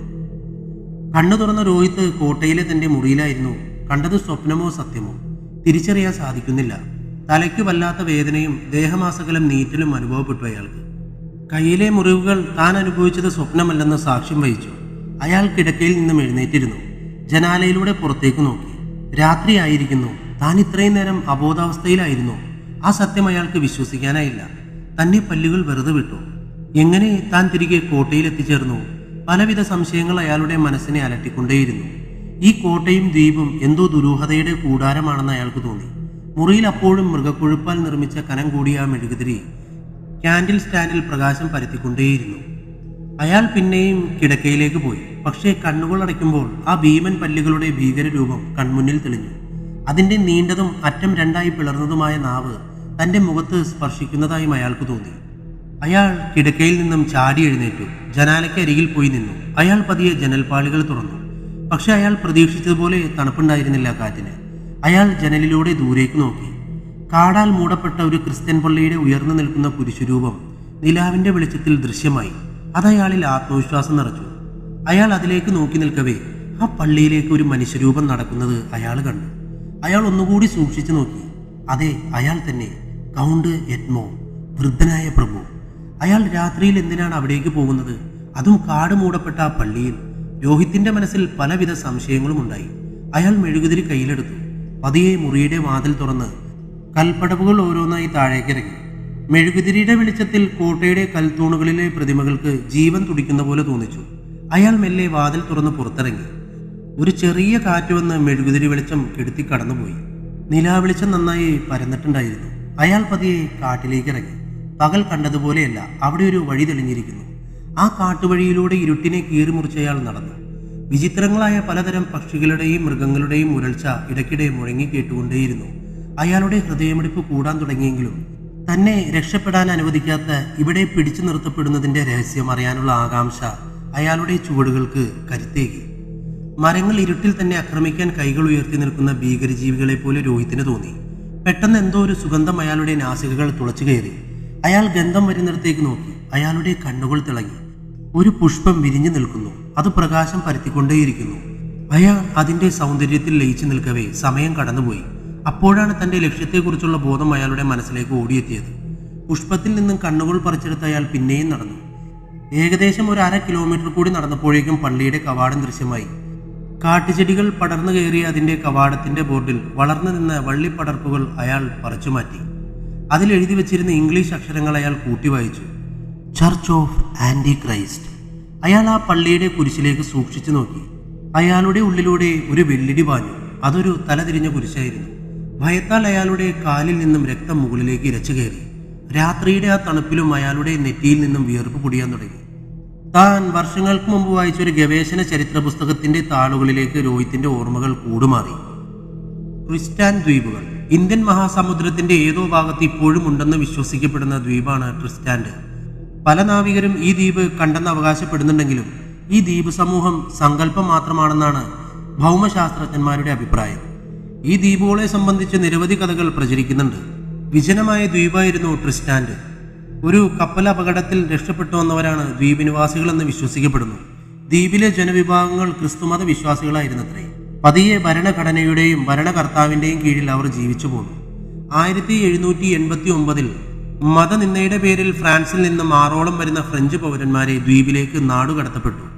വന്നവരെ ദ്വീപ് നിവാസികൾ ഒറ്റപ്പെടുത്തിയത്രേ. ആ ഇടയ്ക്കാണ് ദ്വീപിലെ പ്രഭുവിന്റെ മകൻ അവന്റെ 12ാം വയസ്സിൽ ദുർമരണം പ്രാപിക്കുമെന്ന പ്രവചനമുണ്ടായത്. തന്റെ മകന്റെ ജീവന് വേണ്ടി ആ പിതാവ് ക്രിസ്തുവിനോട് കീഴപേക്ഷിച്ചു. ഒരുപാട് നേർച്ചകളും ചെയ്തു, കർമ്മങ്ങളും നടത്തി. അവന് 12ാം വയസ്സ് തികയുന്ന ദിവസം അവൻ പരലോകം പോയി. പ്രഭു ആകെ തകർന്നു പോയിരുന്നു. അയാൾ തന്റെ മകന്റെ മൃതദേഹവുമായി ക്രിസ്തു വിഗ്രഹത്തിന്റെ മുന്നിൽ വന്ന് പൊട്ടിക്കരഞ്ഞു. ഈ അവസരത്തിലാണ് ആ 6 പേർ പ്രഭുവിനെ സമീപിച്ചത്. മകന്റെ ജീവൻ വീണ്ടെടുത്ത് തരാമെന്നും പ്രത്യുപകാരമായി ഞങ്ങൾക്ക് എന്ത് ചെയ്തു തരുമെന്നും അവർ പ്രഭുവിനോട് ചോദിച്ചു. എന്തും നൽകാൻ പ്രഭു തയ്യാറായിരുന്നു. കാരണം അയാൾ മകനെ അത്രമേൽ സ്നേഹിച്ചിരുന്നു. അവർ പ്രഭുവുമായി ചർച്ചിന്റെ അകത്തേക്ക് പോയി. അവിടെ വെച്ചിരുന്ന കുരിശുരൂപമെടുത്ത് തല കീഴായി തൂക്കി. ഒരു താന്ത്രിക വിദ്യക്കൊരുങ്ങുകയായിരുന്നു അവർ. ദൈവീകമായി തോന്നിച്ചതെല്ലാം അവർ തല്ലി തകർത്തു. ബൈബിളും തിരുവസ്ത്രങ്ങളും അഗ്നിക്കിരയാക്കി. ആ തീയിലേക്ക് പള്ളിയിലെ പുരോഹിതന്റെ രക്തം ചൊരിഞ്ഞു. പെട്ടെന്ന് തന്നെ പള്ളിയുടെ ജനാലകളും വാതിലുകളും അടയ്ക്കപ്പെട്ടു. പ്രഭു ഇതെല്ലാം ഒരു ഞെട്ടലോടെ കണ്ടുനിന്നു. ആ 6 പേരിൽ ഒരാൾ എന്തൊക്കെയോ അവ്യക്ത ശബ്ദങ്ങൾ പുറപ്പെടുവിച്ചു. ഉടനെ അഗ്നിയിൽ നിന്നും ഉയർന്നു വന്ന കറുത്ത ധൂളികൾ പ്രഭുവിന്റെ മകന്റെ മൂക്കിലൂടെ അകത്തേക്ക് പ്രവേശിച്ചു. അവന്റെ കണ്ണു തുറന്നു. പ്രഭു അവനെ കെട്ടിപ്പിടിച്ച് മുഖത്ത് തുരുതുര മുത്തങ്ങൾ നൽകി. മകന്റെ ജീവൻ തിരിച്ചു നൽകിയ ആന്റി ക്രൈസ്റ്റിനെ ആരാധിക്കണമെന്നും അവന്റെ പേരിൽ ചർച്ചുകൾ നിർമ്മിക്കണമെന്നും ദ്വീപിനിവാസികളെയെല്ലാം ആന്റി ക്രൈസ്റ്റ് വിശ്വാസികളാക്കണമെന്നും അവർ ആവശ്യപ്പെട്ടു. തന്റെ പ്രാർത്ഥനയിലും കണ്ണീരിലും അലിവ് കാട്ടാതിരുന്ന ക്രിസ്തുവിനെ പ്രഭു വെറുത്തു തുടങ്ങിയിരുന്നു. തന്റെ മകന്റെ ജീവൻ തിരിച്ചു നൽകിയ ആന്റി ക്രൈസ്റ്റിനെ അയാൾ അംഗീകരിച്ചു. ദ്വീപിലെ ദേവാലയങ്ങളെല്ലാം തകർക്കപ്പെട്ടു. അവർക്ക് പകരമായി ആന്റി ക്രൈസ്റ്റ് ചർച്ചുകൾ സ്ഥാപിക്കപ്പെട്ടു. ക്രിസ്തു സത്യത്തിന്റെയും നന്മകളുടെയും പ്രചാരകനായിരുന്നെങ്കിൽ ആന്റി ക്രൈസ്റ്റ് ആണെങ്കിലോ എല്ലാ തിന്മകളുടെയും പ്രചാരകനായിരുന്നു. വിശ്വസിക്കാത്തവരെ വധിച്ച് വിശ്വസിച്ചവരെ നിലനിർത്തി. അങ്ങനെ ആദ്യമായി ആന്റി ക്രൈസ്റ്റ് എന്നൊരു പൈശാചിക ആരാധനാ രീതി ലോകത്ത് ഉടലെടുത്തു. അവിടെ നിന്നും ഈ മതത്തിന്റെ പ്രചാരണത്തിനായി പലരും ലോകത്തിന്റെ വിവിധ കോണുകളിലേക്ക് ചേക്കേറിയിരുന്നു. ഇന്ന് ലോകത്ത് പടർന്നുകൊണ്ടിരിക്കുന്ന പിശാചിന്റെ ആരാധനയുടെ ആദ്യ രൂപമത്ര ഇത്. 1966 അമേരിക്കയിൽ നിർമ്മിക്കപ്പെട്ട ആദ്യ സാത്താനിക് ചർച്ച് ട്രിസ്റ്റാന്റെ മാതൃകയിലുള്ളതാണെന്ന് കരുതപ്പെടുന്നു. 1969 ആദ്യ സാത്താനിക് ബൈബിള് പ്രസിദ്ധീകരിക്കപ്പെട്ടു. പേജുകൾ മനസ്സിലൂടെ മിന്നിമറയവേ രോഹിത്തിന്റെ ഭയം അധികരിച്ചു. അയാൾ ഞെട്ടിത്തെറിച്ച് നോക്കി നിൽക്കവേ പരിസരമാകെ പുകമഞ്ഞ് കൂടിക്കൂടി വന്നു. അത് പതിയെ സെമിത്തേരിയിലേക്ക് നീങ്ങി സെമിത്തേരിയെ മറിച്ചു. കുറച്ചു സമയം പിന്നിട്ടപ്പോൾ പതിയെ മഞ്ഞിന്റെ കനം കുറഞ്ഞു വന്നു. സെമിത്തേരി വീണ്ടും ദൃശ്യമായി. അടുത്ത നിമിഷം രോഹിത്തിന്റെ ഞരമ്പുകൾ ഭയത്താൽ വലിഞ്ഞു മുറുകി. അവിടെ കണ്ട കാഴ്ച അയാളുടെ കണ്ണുകൾക്ക് വിശ്വസിക്കാനായില്ല. ആ സെമിത്തേരിയുടെ കല്ലറകൾ തുറക്കപ്പെട്ടു. അതിൽ നിന്നും സുതാര്യ ദേഹത്തോടു കൂടിയ മനുഷ്യരൂപങ്ങൾ പുറപ്പെട്ടു. അവ നടക്കുകയായിരുന്നില്ല, ഒഴുകുന്ന പോലെയാണ് രോഹിത്തിന് തോന്നിയത്. അവയെല്ലാം പതിയെ ആ സാത്താനിക് ചർച്ചിലേക്ക് പ്രവേശിച്ചു. എന്താണ് ഇവിടെ നടക്കാൻ പോകുന്നത്? അയാളിലെ ആകാംക്ഷയുണർന്നു. അയാൾ പതിയെ പള്ളിമുറ്റത്തേക്ക് പ്രവേശിച്ചു. മരങ്ങളുടെ നിഴൽ പറ്റി അയാൾ പള്ളിയുടെ വശത്തേക്ക് നടന്നു. പള്ളിയുടെ വശങ്ങളിൽ പടർന്നു കിടന്ന വള്ളിച്ചെടികൾ വകഞ്ഞു മാറ്റി ജനാല വിടവിലൂടെ അയാൾ അകത്തേക്ക് നോക്കി. അവിടെ രക്തനിറമുള്ള ലോഹ പോലെയുള്ള വസ്ത്രം ധരിച്ച വൃദ്ധൻ ആ പള്ളിയുടെ ആൾത്താരയിൽ ഒരു പ്രസംഗപീഠത്തിന്റെ മുന്നിൽ നിൽക്കുന്നു. അയാൾക്ക് പിന്നിലായി തല കീഴായി തൂക്കപ്പെട്ട കുരിശുരൂപം. ഒരു മനുഷ്യ തലയോട്ടിയിൽ കത്തിച്ചു വെച്ച മെഴുകുതിരി അയാളുടെ കയ്യിൽ എരിയുന്നുണ്ടായിരുന്നു. അയാളൊരു പ്രസംഗത്തിന് ഒരുങ്ങുകയാണെന്ന് തോന്നി. അകത്തേക്ക് പ്രവേശിച്ച പ്രേതരൂപികൾ അയാൾക്ക് ചുറ്റും കേൾവിക്കാരെ പോലെ ഇരുന്നു. അവയുടെ മുഖങ്ങൾ വളരെ വികൃതമായിരുന്നു. ആന്റി ക്രൈസ്റ്റ് വിജയിക്കട്ടെ, അയാള് ഉറക്കെ പറഞ്ഞു. ആന്റി ക്രൈസ്റ്റ് ലോകം കീഴടക്കുന്ന ദിനം ആസന്നമായിരിക്കുന്നു. വരുന്ന ഹാലോവിൻ ദിനത്തിൽ നമ്മുടെ 666 നരബലി പൂർത്തിയാക്കുന്നതോടെ ആന്റി ക്രൈസ്റ്റ് വാഗ്ദാനം നൽകിയ വാഗ്ദത്ത ഭൂമി നമുക്ക് നേടാൻ സാധിക്കും. നമ്മുടെ മതം ലോകം മുഴുവനും അംഗീകരിക്കപ്പെടും. ആന്റി ക്രൈസ്റ്റിന്റെ രാജ്യം വരും. നമ്മൾ ലോകം ഭരിക്കും. 665 അവിശ്വാസികളുടെ രക്തം നമ്മൾ നൽകി. വരുന്ന ഹാലോവിൻ ദിനത്തിൽ പൂർത്തിയാകുന്ന അവസാനത്തെ ബലിയോടെ നമ്മൾ അജയ്യരാകും. മറിച്ച് ബലി മുടങ്ങിയാൽ ഈ ദ്വീപും നമ്മളും എന്നേക്കുമായി ഇല്ലാതാകും. അതിനാൽ എല്ലാം ഭംഗിയായി നടക്കാൻ നമുക്ക് ആന്റി ക്രൈസ്റ്റിനോട് അപേക്ഷിക്കാം. ശേഷം അവർ ആ വികലമായ കുരിശുരൂപം നോക്കി എന്തോ അജ്ഞാത ഭാഷയിൽ സംസാരിക്കാൻ ആരംഭിച്ചു. അതെന്തോ പ്രാർത്ഥനയാണെന്ന് രോഹിത്തിന് തോന്നി. അവരുടെ പ്രാർത്ഥനകൾ അവസാനിക്കാൻ പോകുകയാണ്. അയാൾ തിരികെ കോട്ടയിലേക്ക് നടന്നു. ആ നടത്തത്തിൽ ആന്റി ക്രൈസ്റ്റിനായി ചീന്തപ്പെടാൻ പോകുന്ന രക്തം തൻ്റേതാണെന്ന് അയാൾ വേദനയോടെ തിരിച്ചറിഞ്ഞു. കുറെ നേരത്തെ നടത്തത്തിന് ശേഷം അയാൾ കോട്ടവാതിലിൽ എത്തിച്ചേർന്നു. കൽപ്പടവുകൾ ഓരോന്നായി ചവിട്ടിക്കേറി അയാൾ റൂമിലേക്ക് പ്രവേശിച്ചു. കട്ടിലിരുന്ന് പിന്നീട് അയാൾ കിടക്കയിലേക്ക് തല ചായ്ച്ചു. അയാളുടെ ചിന്തകൾ കാടുകയറി. തൻ്റെ അന്ത്യം അടുത്തിരിക്കുന്നു.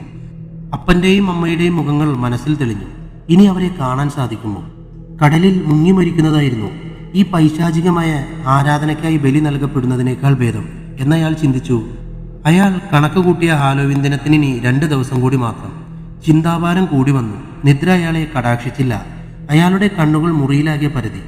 രക്ഷപ്പെടാൻ എന്താണൊരു മാർഗം? ബലി മുടക്കലാണ് ഏക സാധ്യത. പക്ഷെ എങ്ങനെ? പരതി നടക്കുന്ന രോഹിത്തിന്റെ കണ്ണുകൾ വാതിലിന്റെ വിടവിലൂടെ തന്നെ നിരീക്ഷിക്കുന്ന പ്രഭുവിന്റെ ക്രൂരത മുറ്റിയ നീല കണ്ണുകളിൽ ഉടക്കി. എല്ലാം ഞാൻ മനസ്സിലാക്കിയെന്ന് അയാൾ തിരിച്ചറിഞ്ഞിരിക്കണം. പുറത്ത് ഉപേക്ഷിക്കപ്പെട്ട ക്യാൻഡിൽ സ്റ്റാൻഡിൽ അയാളിൽ സംശയം ജനിപ്പിച്ചിരിക്കാം. രോഹിത്തിന്റെ മനസ്സ് നേറി. ഒരിക്കൽ ജീവൻ രക്ഷിക്കാൻ വേണ്ടി നീണ്ട കൈകൾ ഇപ്പോൾ തന്റെ ജീവനെടുക്കാൻ വെമ്പുന്നു. അയാൾ തന്റെ വിധിയെ പഴിച്ചു. ദൈവത്തെ വിളിച്ചു. ആ നിമിഷം പ്രഭുവിന്റെ കണ്ണുകൾ പിൻവലിക്കപ്പെട്ടു. അയാൾ ഒന്നുകൂടെ സൂക്ഷിച്ചു നോക്കി. പ്രഭു കോപത്താൽ നടന്നകലുന്ന ശബ്ദം രോഹിത്തിന്റെ കാതുകളിൽ മുഴങ്ങി. അയാളുടെ മനസ്സിൽ പ്രതീക്ഷയുടെ വെളിച്ചം നിറഞ്ഞു. ദൈവികമായ ചിന്തകൾ പ്രഭുവിനെ അലോസരപ്പെടുത്തുന്നുവെന്ന് അയാൾ മനസ്സിലാക്കി. രക്ഷപ്പെടാൻ മനസ്സിൽ ഒരു ആശയം രൂപപ്പെടുത്തി അയാൾ ഉറങ്ങാൻ കിടന്നു. പിറ്റേന്ന് നേരം പുലർന്നിരുന്നു. രോഹിത് എഴുന്നേറ്റു. കോട്ടവാതിൽ ബന്ധിക്കപ്പെട്ടിരിക്കുന്നു. താൻ എല്ലാ അർത്ഥത്തിലും ബന്ധിക്കപ്പെട്ടിരിക്കുന്നു എന്നയാൾ തിരിച്ചറിഞ്ഞു. അയാൾ തിരികെ മുറിയിലേക്ക് പോയി കട്ടിലിൽ തളർന്നിരുന്നു. ജനാലയിലൂടെ അകത്തേക്ക് പ്രവേശിച്ച സൂര്യരശ്മികൾ അയാളുടെ മുഖത്ത് പതിച്ചു. അയാൾ ജനാലയ്ക്കരികിലേക്ക് നടന്നു. വിദൂരതയിൽ ആന്റി ക്രൈസ്റ്റ് ചർച്ചിന്റെ മുകളിൽ സ്ഥാപിക്കപ്പെട്ട തലതിരിഞ്ഞ പിശാചിന്റെ കുരിശുരൂപം അയാൾ കണ്ടു. എങ്ങനെയെങ്കിലും പുറത്തിറങ്ങാൻ അയാളുടെ മനസ്സ് വെമ്പി. അയാൾ ജനാലയിലൂടെ താഴേക്ക് നോക്കി. തല കറങ്ങുന്ന പോലെ തോന്നി. അയാൾക്ക് കോട്ടയിലെ തന്റെ മുറിക്കും ഭൂനിരപ്പും അത്രയും അകലമുണ്ടെന്ന് അയാൾക്ക് വിശ്വസിക്കാനായില്ല. നിരാശനായി അങ്ങനെ നിൽക്കവേ കോട്ടഭിത്തിയിൽ തള്ളി നിൽക്കുന്ന പാറക്കല്ലുകൾ അയാളിൽ പ്രതീക്ഷയുടെ നാമ്പുകൾ വിരിച്ചു. ക്രൂരമായ ബലിക്ക് ഇരയാകുന്നതിനേക്കാൾ നല്ലത് മരണമാണെന്ന് അയാൾ ചിന്തിച്ചു. അയാൾ പതിയെ ജനാലയിലൂടെ താഴേക്കിറങ്ങാൻ തുടങ്ങി. കോട്ടഭിത്തിയിൽ തള്ളി നിന്ന കല്ലുകൾ അയാളുടെ തീരുമാനത്തെ പിന്താങ്ങി. ഒരു പല്ലിയെപ്പോലെ അയാൾ ഭിത്തിയിലൂടെ താഴേക്കിറങ്ങി. എന്നാൽ പാതി വഴിയിൽ കല്ലുകളുടെ തള്ളിച്ചകൾ അവസാനിച്ചിരിക്കുന്നു. താഴേക്ക് നോക്കി അയാളുടെ തല കറങ്ങി തൊണ്ട വരണ്ടു. അയാളുടെ കൈകൾ വേദനിക്കാൻ തുടങ്ങിയിരുന്നു. ഇനി അധിക നേരം പിടിച്ചു നിൽക്കാൻ കഴിയില്ല. കോട്ടയിലേക്ക് തിരിച്ചു കയറാൻ അയാൾ ആഗ്രഹിച്ചതുമില്ല. കൈകൾ കുഴഞ്ഞ അയാളുടെ വിരലുകൾ പാറയിൽ നിന്നും വേർപെട്ട് അയാൾ താഴേക്ക് പതിച്ചു. താഴെ വീണ അയാൾ കണ്ണു തുറന്നു. അയാൾ ദേഹം മുഴുവനും തടവി നോക്കി. ഇല്ല, തനിക്കൊന്നും സംഭവിച്ചിട്ടില്ല. ആ താഴ്ച പ്രഭു നിർമ്മിച്ച മായാ കാഴ്ചയാണെന്ന് അയാൾ തിരിച്ചറിഞ്ഞു. രോഹിത്തിന്റെ ചുണ്ടിൽ പുഞ്ചിരി വിരിഞ്ഞു. രക്ഷപ്പെടലിന്റെ ആദ്യഘട്ടം വിജയിച്ചിരിക്കുന്നു. ഒരുപക്ഷെ ആ ഭീമൻ പല്ലുകളും പ്രഭുവിന്റെ മായാ കാഴ്ചകളായിരുന്നിരിക്കണം. ചിന്തിച്ചു നിൽക്കാൻ സമയമില്ല. അയാൾ കാട്ടിലേക്ക് കയറി. കുറെ മരക്കുമ്പോൾ വെട്ടിയെടുത്ത് കുറെ കാട്ടുവള്ളിയും ശേഖരിച്ചു. അവ കൊണ്ട് അയാൾ കുറെ കുരിശുരൂപങ്ങൾ നിർമ്മിച്ചു. പെട്ടെന്ന് ദ്വീപിൽ ശക്തമായ കാറ്റ് വീശാൻ തുടങ്ങി. അയാൾ കയ്യിലുള്ള കുരിശുരൂപങ്ങളുമായി ആ പള്ളി ലക്ഷ്യമാക്കി ഓടി. അയാൾക്ക് പിന്നിലായി ആ ഭീമൻ പല്ലുകൾ കുതിച്ചു പാഞ്ഞു വരുന്നുണ്ടായിരുന്നു. ഓടി പള്ളിമുറ്റത്തേക്ക് കയറിയ രോഹിത് ഒരു കുരിശുരൂപം സെമിത്തേരിയുടെ കവാടത്തിൽ സ്ഥാപിച്ചു. അടുത്ത നിമിഷം തന്നെ പിന്നാലെ പാഞ്ഞു വന്ന ഭീമൻ പല്ലുകളുടെ കൂട്ടം അപ്രത്യക്ഷമായി. അയാൾ ഒരു നെടുവീർപ്പിട്ട് പള്ളിയുടെ അകത്തേക്ക് പ്രവേശിക്കാൻ നോക്കിയപ്പോൾ വാതിൽ പൂട്ടിയിരിക്കുന്നു. അയാൾ വാതിലിൽ ആഞ്ഞു ചവിട്ടാൻ തുടങ്ങി. മൂന്നാമത്തെ ചവിട്ടിൽ വാതിൽ തുറക്കപ്പെട്ടു. ആ തല തിരിഞ്ഞ കുരിശുരൂപത്തിന് നേരെ പാഞ്ഞെടുത്ത് അത് കയ്യിലെടുത്ത അയാൾ ആ കുരിശുരൂപം തല്ലി തകർത്തു. പകരം മരത്താൽ നിർമ്മിച്ച കുരിശുരൂപം അവിടെ സ്ഥാപിച്ചു. പെട്ടെന്ന് വലിയ അലർച്ചയോടെ വൃദ്ധനായ പ്രഭു പ്രത്യക്ഷപ്പെട്ടു. അയാൾ രോഹിത്തിന് നേരെ പാഞ്ഞെടുത്തു. അയാളുടെ കൈകളാൽ രോഹിത്തിനെ എടുത്തുയർത്തി താഴേക്ക് പതിപ്പിച്ചു. ശേഷം പുനഃസ്ഥാപിക്കപ്പെട്ട കുരിശുരൂപത്തിന്റെ അടുത്തേക്ക് അയാൾ നടന്നെടുത്തു. ചാടി എഴുന്നേറ്റ രോഹിത്ത് അയാളുടെ കാലിൽ പിടിച്ചു വലിച്ചു. അയാൾ മുഖം കുത്തി നിലം പതിച്ചു. ചാടി എഴുന്നേറ്റ വൃദ്ധൻ 2 കൈ നീട്ടി രോഹിത്തിന്റെ കഴുത്തിൽ കുത്തിപ്പിടിച്ചു.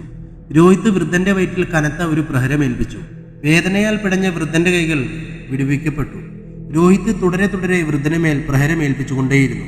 അയാൾ പെട്ടെന്ന് രോഹിത്തിന്റെ കൈകളിൽ കടന്നു പിടിച്ച് രോഹിത്തിനെ തടഞ്ഞു. അയാൾ തന്നെ കൊല്ലില്ലെന്ന് രോഹിത്തിന് ഉറപ്പായിരുന്നു. അയാൾ കൈയും മെയ്യും മറന്നു പൊരുതി. കാരണം അത് ജീവന് വേണ്ടിയുള്ള പോരാട്ടമായിരുന്നു.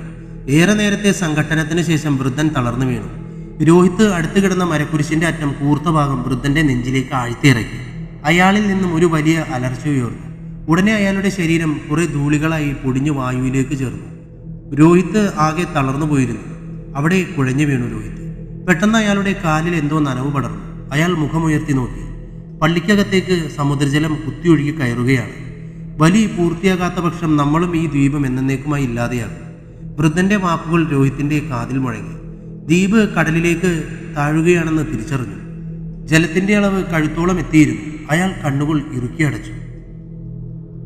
വഞ്ചിയുടെ വശങ്ങളിൽ തട്ടിത്തെറിച്ച ജലത്തുള്ളികൾ മുഖത്ത് പതിച്ചപ്പോഴാണ് അയാൾ കണ്ണു തുറന്നത്. കണ്ടതെല്ലാം ഒരു ദുസ്വപ്നമാണെന്ന് തിരിച്ചറിഞ്ഞപ്പോൾ അയാളുടെ മുഖത്തൊരു പുഞ്ചിരി വിടർന്നു. ഓറിയോൺ നക്ഷത്ര സമൂഹം അപ്പോഴും ആകാശത്ത് ദൃശ്യമായിരുന്നു. അയാൾ വഞ്ചിയിൽ എഴുന്നേറ്റിരുന്നു. ഇന്ത്യൻ മഹാസമുദ്രം താണ്ടിയിരുന്നില്ല വഞ്ചി. പെട്ടെന്ന് കടലിന്റെ ഭാവം മാറി. ശക്തമായ കാറ്റിൽ വഞ്ചിയുടെ പായ്മരം തകർന്നു. അയാൾ ഇൻഡിക്കേറ്ററിൽ വിരലമർത്തി. അപ്പോഴേക്കും ശക്തമായ കാറ്റാരംഭിച്ചിരുന്നു. കടൽ വഞ്ചിയെ കയ്യിലേറ്റി നൃത്തം ചെയ്യുന്ന പോലെ തോന്നി രോഹിത്തിന്. സമുദ്രം അതിന്റെ എല്ലാ ഭീകരതയോടെയും ഉറഞ്ഞുതുള്ളി. വഞ്ചി അപ്പോഴേക്കും തകർന്ന് തരിപ്പണമായിരുന്നു. ഒഴുകി വന്ന ഒരു പലക കഷ്ണത്തിൽ പിടിച്ച് രോഹിത്ത് നീന്തി. പതിയെ അയാളുടെ ബോധം മറയുകയാണ്. മുഖത്തേക്കൂടി എന്തോ ഇഴയുന്നതായി തോന്നിയപ്പോഴാണ് രോഹിത്ത് കണ്ണു തുറക്കുന്നത്. അയാൾ ആ ഭാഗത്തേക്ക് തന്റെ കണ്ണുകൾ ഓടിച്ചു. ഒരു ഞണ്ട് കവിളിനും ചെവിക്കുമിടയിലായി ഇരിക്കുകയാണ്. അയാൾ വളരെ പതിയെ കൈ ഉയർത്തി അതിനെ തട്ടി ദൂരേക്കെറിഞ്ഞു. പതിയെ എഴുന്നേറ്റിരുന്നു. അപരിചിതമായ ഏതോ തീരത്താണ് താനെന്ന് അയാൾ തിരിച്ചറിഞ്ഞു. ഇന്നലെ രാത്രി സംഭവിച്ചതെല്ലാം ഒരു സ്ക്രീനിലെന്ന പോലെ മനസ്സിലേക്ക് ഓടി വന്നു. അയാൾ എഴുന്നേൽക്കാൻ ശ്രമിച്ചു. നടുവിന് നല്ല വേദനയുണ്ട്. മുന്നിലേക്ക് നോക്കി അയാൾ കണ്ടത് വിചിത്രമായൊരു മരമായിരുന്നു. തെങ്ങിനെ അനുസ്മരിപ്പിക്കുന്ന തടിയും ചെമ്പകത്തിൻ്റേതുപോലെ കുറിയ ഇലകളോട് കൂടിയൊരു വൃക്ഷം. കഥ അവസാനിച്ചിരിക്കുന്നത് എങ്ങനെയുണ്ട്? അപ്പോൾ സംഭവിക്കാൻ പോകുന്നത് നേരത്തെ സ്വപ്നത്തിൽ കണ്ടതാണ്. എന്തായാലും സൂപ്പർ അല്ലേ? വീണ്ടും നല്ല കഥയുമായി വരാം. Love you. ബൈ.